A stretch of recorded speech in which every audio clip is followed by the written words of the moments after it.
everyone, my name is Naura Afika binti Muhammad Nasim from SMK Putrajaya Precinct 81.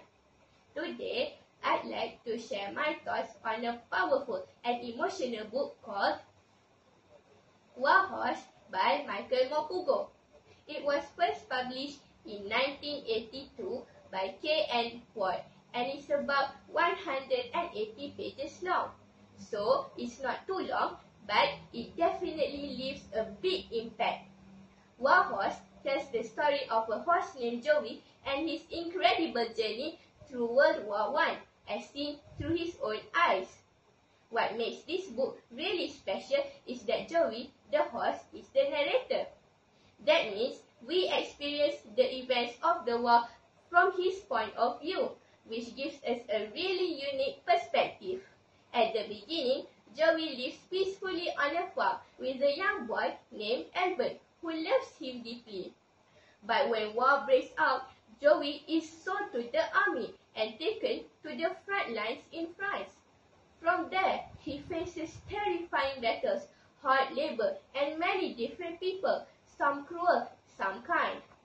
He even ends up working for both the British and the German sides during the war.